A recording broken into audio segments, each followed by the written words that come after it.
What's up, guys? This is Edward from Red Dragon Studios. Today we're doing something a little different. We're making a video today, and it's not like your average video that you see from me. This is kind of a new series that I'm going to be starting up and going to kind of be continuing with. Essentially, it's just me working on commissions and telling stories along the way, kind of sharing my processes of how I do things, sharing a little bit of the plugins that I do, the plugins that I use inside of After Effects, the programs that I use to create these highly detailed sets and environments that you see on the norm from my channel. So, this kind of series is totally unscripted. It's just me being me and telling stories along the way. So, hope you guys are joining me here on this little adventure on this new series, and hope you guys like this. And if you do, I'll be creating more. So, without further ado, what am I working on right here? Well, we're doing a commission for a podcast. It's called the Jeremy White, it's the Mitch LaFon and Jeremy White Show. It's a podcast where they talk about music, all kinds of other things, and usually have artists online and chatting up with them in a meeting and whatnot. So Jeremy came to me recently with a brand new request, and recently he had a package that he had from me before. If you guys haven't noticed, a couple months back, I think it was last year, I created the raw graphics for the Brazil style of graphics that they developed. Now, before I get into that, those graphics were created by somebody else within that company. I just kind of recreated it as a study and whatnot. So, I thought it was kind of cool, so I went with it. And he liked them, and he wanted to use them for his podcast. So I was like, yeah, sure, here you go. So I gave it to him. Well, he wanted something kind of the same, essentially, when he came to me requesting for an update on his commission. And I told him, I said I could do it, and essentially he just kind of wanted a color scheme change. And I was like, well, why don't we just give you something custom, something that we can call his own, and something that he can use for the next few seasons of his podcast. And he agreed, and he was like, okay, well, let's see what you can come up with. So here we are. I'm creating this thing. Now, essentially, the original idea was something techy, something high-tech, something in the background, kind of lights up and looks cool and shiny and flashy and whatnot. And I didn't record that particular portion of the commission because at the time I didn't think of doing it then, and you'll have to excuse me, my son is in the back. At the time, he wanted to stick with the same kind of scheme, whereas the Monday Night Raw graphics that I made, it was kind of techy, kind of new age, kind of a better look than what Monday Night Raw originally had. So I tried to stay with that initial design concept, and for lack of a better term, I liked it. But as I got further into the project, you get, as an artist, you start to like things as you model it and you get the environment built and everything else. And I sent him a couple shots, and I'll try to provide some of those shots in the video. But I provided some shots, and he said he liked it, and I liked it too. So the more I kept working on it, the more it was turning out to be pretty decent. Until I started to not like it anymore. Now, this is a concept, this is a philosophy for me, right? If I don't like something, I'm not going to post it, or I'm not going to share it with the client. Rather, I'm not going to even finish it. I'm just going to scrap it, go back to the drawing board and start fresh. So that's what I did. I told him, I said, look, I like this, but then I didn't like it. I want to go back and do something brand new, something fresh, something that I know you're going to like and everybody else is going to love. And he goes, okay. So he has a podcast. So my thinking behind this was podcast, radio tower, neon lights. That's what popped in my head. So I'm like, all right, let's go with that. So I went to work and I started building up a billboard in a small building. Now, for those of you that don't know, I don't model all of my stuff. And this is a workflow decision, because if I can find a model of something online and purchase it, that saves me time in the long run. Now, you know, the model that's in front of you, this was free. So you can find it somewhere on Turbo Squid. I can't remember what you searched for it. And if you guys wanted to know, you can get models on Turbo Squid, you can get them on 3D Ocean, CG Trader, Sketchfab. Anything you need, you can find them on those sites. I can't guarantee it'll be free in some circumstances. Some of them you will have to pay a good deal of money for. So just keep that in mind.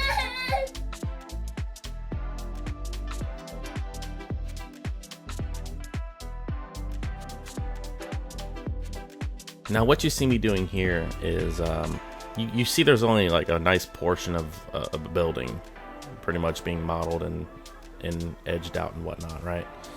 Well, that's because the camera is only going to film what you see, right? That's one of the design concepts of at least my studio. I don't model full-on environments if the camera's not going to see it. So if there's something behind the camera, for instance, only then will I sit there and model out an entire environment. A great example of this would be the Wrestlemania stuff that I made. That was an entire cityscape. So that's why there's only a portion of the building being designed and not an entire skyscraper, so to speak. So that's what you're seeing there. Now, as I keep going through this project, you know, everything's starting to take shape, right? So you'll see the logo being made, you'll see everything else being made, and then, you know, we'll get to a little bit more in depth with some of the stuff that I'm doing, like effects and whatnot. I'll also be doing a brand new glow system, or a plug-in rather, that I got just recently, and I'll explain that as soon as we get to it. So I saw in the comments throughout most of my videos, after I posted the raw stuff, because I can't remember when I posted the raw stuff. I think it was a couple years ago. I'm not too sure, but you guys have been wanting a SmackDown loop for quite some time, and I haven't done it yet because, quite frankly, I don't know where to start with it. A lot of the stuff that I designed, that, you know, at least most of the custom stuff, is all done inside my head. So I haven't forgotten about it, right? I haven't said no to it. I didn't say I wasn't going to do it. I just don't know how I'm going to approach it.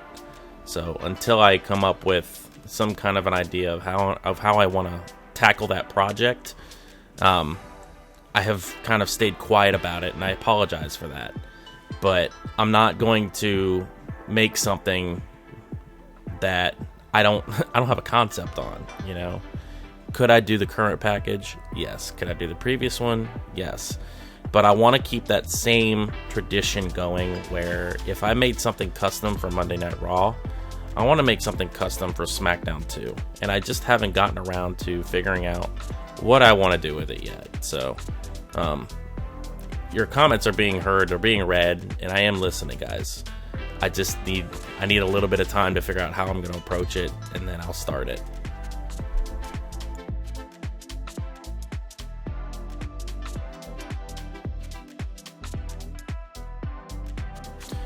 Now, a lot of people have also been sending me a couple emails, a couple messages on Facebook. How did I get into this field, right?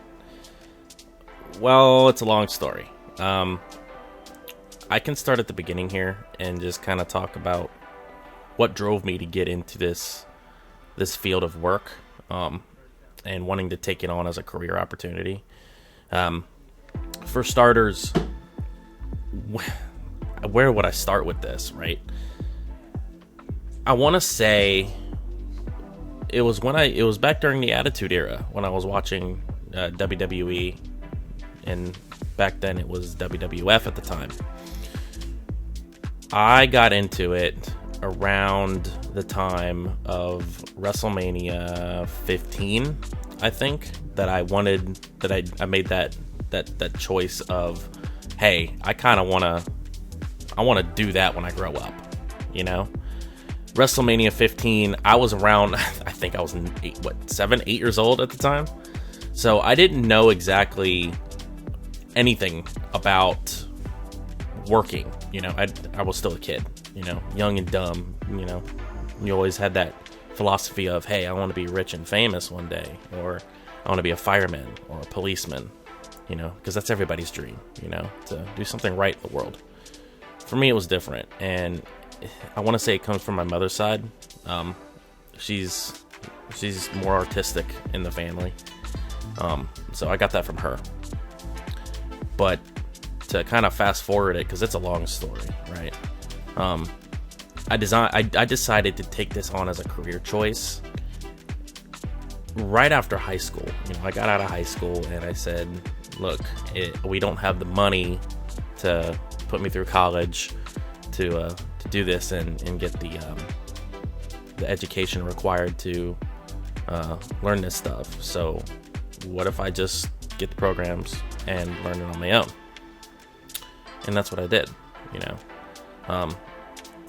I want to say from high school till now, so we're talking 2008 here, all the way to 2022.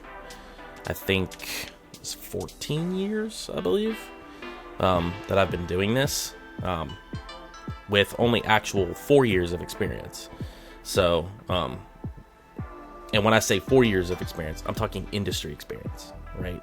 So taking on big projects like some of you've already figured out. Yeah, I was on the 2K22 project. I did work on the game.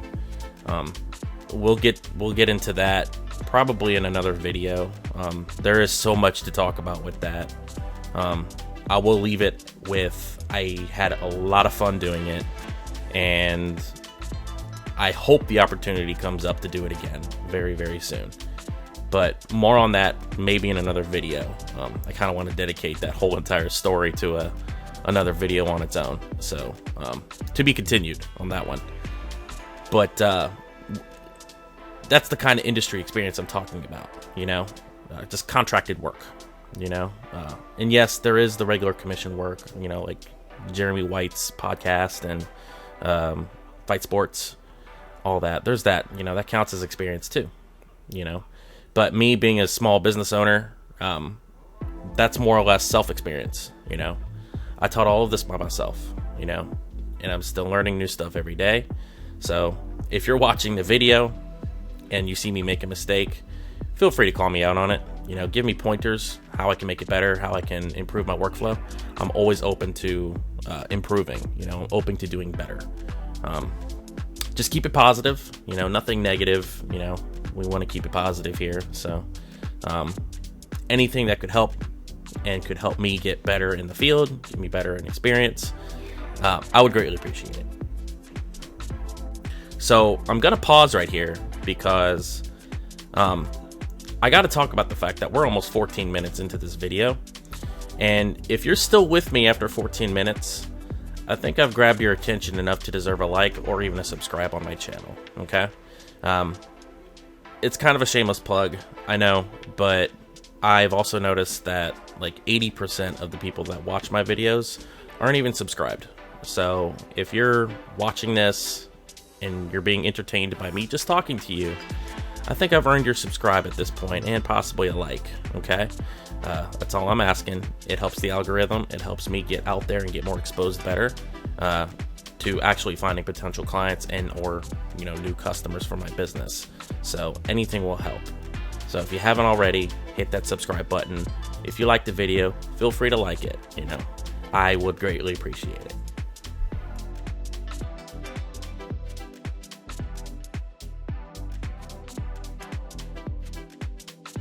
So if people want me to give some advice on how to start something like this, you know, the only little bit of advice I can give you know your worth. Know what your project and what your work is worth to you.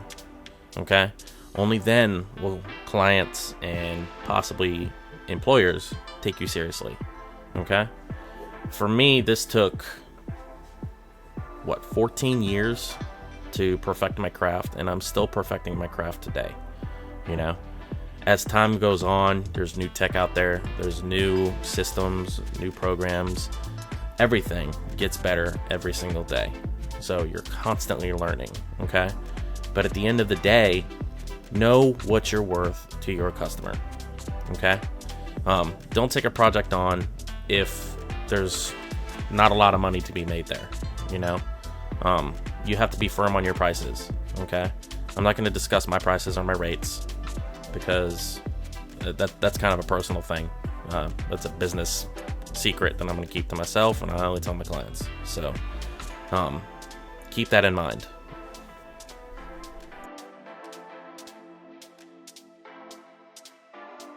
So I want to take a minute and explain what's going on here, right? So this is something that I learned recently, not with this project, but with the past one that I actually put to good use.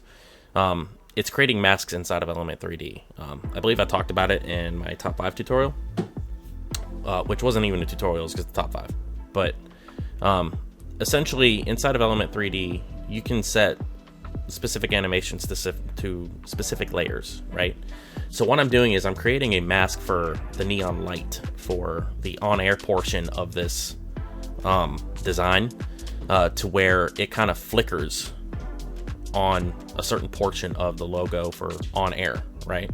And you'll see that later as, you know, I put the post effects in and make it all pretty and whatnot. So, but this is one of the one of the things that Element 3D can really do with its engine, you know, and it's very cool. I just kind of wanted to point that out, that you can still do it with not just this, but you can do it with any other project too. And the big thing here is, you know, when I did the Wrestlemania 38 stuff, I thought I had pushed Element 3D to its limits, and sure enough, you learn something new and you push it to its limits again, you know. So this is something that I had learned literally a week after I finished the Wrestlemania stuff. So and I'll get into the Wrestlemania stuff probably after this little tidbit here. I just wanted to explain how my process was when designing this little flickering mask layer, which it's not even a mask, it's just it's a texture mask or a texture map that you just add inside of Element 3D. And it animates.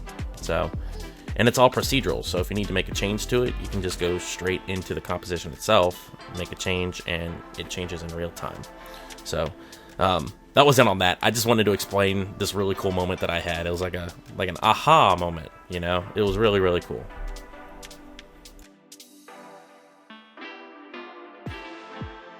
So Wrestlemania 38, where to start on that, right? I want to say I started the project about a week after the Royal Rumble. We had gotten a look for the first time of what the environment actually looked like. So, I want to say that it wasn't all me that did some of the work on there. It was Hui that designed the star. Later, I figured out how the actual star was modeled. I'm pretty sure it was a Greeble technique, but I can't confirm that yet. I'm still getting that down. But he modeled that star by hand, and I'm giving him credit where credit is due. The star is amazing looking. So good job on Hui on that. Me and him usually collab on packages together every now and then. If I need something modeled, I know he can probably do it pixel for pixel. If I can do it myself, then I can do it myself. I'm not that great at modeling. I'm okay. I'm still learning it, but it takes a lot of practice to get used to it. So he's had a little more experience with it because I think he runs with Maya. I don't work with Maya. I work with Cinema. So I think Maya has a little bit more tools than Cinema 4D does. Now, if I'm wrong, then I'm wrong. You know, feel free to correct me. I don't care. But Yeah, he designed the star. I did everything else. So I think the brunt of the Wrestlemania work was mostly within the logo itself. And the problem was, and I want to go back here to when the actual work was, or the environment was revealed for the first time, because you can see from the Royal Rumble promo all the way up until the actual event that the package kept changing. Like, the entire environment kept changing. It had a basic set of star particles just going through the star, and then it turned into swirly particles, everything moving around, and then it turned into, for whatever reason, it turned into a smoke explosion to kind of kick it off into high speed. So my initial concept was based off of that initial Royal Rumble reveal, right? I didn't have time to go back and change the skybox, change the city around, the cityscape that I made. If you really want to know, the initial cityscape was just a bunch of buildings put together in an array. And if you have recently watched my Wrestlemania Backlash package, there is a new scene of the Wrestlemania environment where I actually went back in, improved on the logo, and I want to thank Sean Thorpe. He is the creative director for WWE. And I had to confirm this with him, that it was him who made that comment, and I confirmed that with him on LinkedIn. He gave me some pointers on how to improve the logo a little bit, how to improve everything else. And that's the kind of constructive criticism I'm looking for, you know, something to help me improve my workflow, something to help improve everything as you see it, you know. So I went back in and just kind of redesigned the whole entire thing from the logo. I didn't mess with the star at all because the star looked fine. I redesigned the logo, made the changes that I actually agreed with from the start. I just didn't have time to make the changes. I pushed it out as fast as I could. I changed around the cityscape so it looks more like an actual city and not just a bunch of buildings dropped into place. So that's what that looks like now. But I just wanted to kind of talk about the WrestleMania stuff and what my thought process was behind that.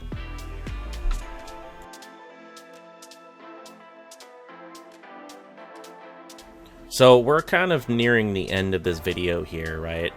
This is almost a 30-minute video of just telling my stories and, you know, explaining my processes and whatnot. So there's so much more that I want to talk about. You know, obviously the stuff with WWE 2K22. I want to go into WrestleMania Backlash a little bit more and explain my processes with that. Unfortunately, I didn't record anything for WrestleMania Backlash because I had the original design for 2020 mapped out, and then I saw WrestleMania Backlash, and I'm like, well, okay, I'll do this real quick, and then, you know, go from there. So, I don't know if I'm going to post the 2021. I might just for the sake of content. I don't know, because you guys get, very rarely you guys get more than one video from me, and I want to try to push more videos out, which is why I'm doing this series. Like I said, this is all unscripted, and I think this is what I'm going to call the series, is Unscripted. So again, we're, like I said, since we're nearing the end of the video, if you guys have stuck with me this long, again, I feel like I've earned your attention enough to get a like from you guys, to get a subscribe. You can leave a comment if you'd like. I appreciate it. I love reading your guys' comments. You know, sometimes some of the stuff that I read is actually pretty funny. So, feel free to comment. You can critique me on my work, help me improve. I don't mind it. I embrace it. Okay? So, please do that. Before I leave, I will say I will be doing another one of these videos just to see where it leads. And at the end of the day, if you guys continue to like this stuff, you continue to watch this stuff, I'll make more. This is the best way that I can explain my story, explain my projects, my thought processes, and get it out to you guys versus making a tutorial, okay? I don't like having to script a video, and that's the thing with me. I just kind of start a video and roll with it. So I feel like this is the best idea that I can come up with. So leave that subscribe button, hit that button, leave a like. It helps the algorithm, it helps the video get more attention, and it helps me earn more potential clients in the future. So that being said, thank you guys so much for watching. Thank you guys for supporting me for so many years. I can't thank the ones enough. We recently hit over 6,000 subscribers. That's big for me, right? That's very, very big. So I thank you guys so much for that, and I hope you guys continue to support me as time moves on. So I will leave you with this. As I finish off this project, I'll show the final project result in the form of a loop, because I know Jeremy, he requested a small loop with a couple of other elements in it. I'm not going to show all those elements just because he wants to reveal them himself, but I can show the final loop and reveal it to you guys. So thank you guys for watching. I'll catch you guys in the next one.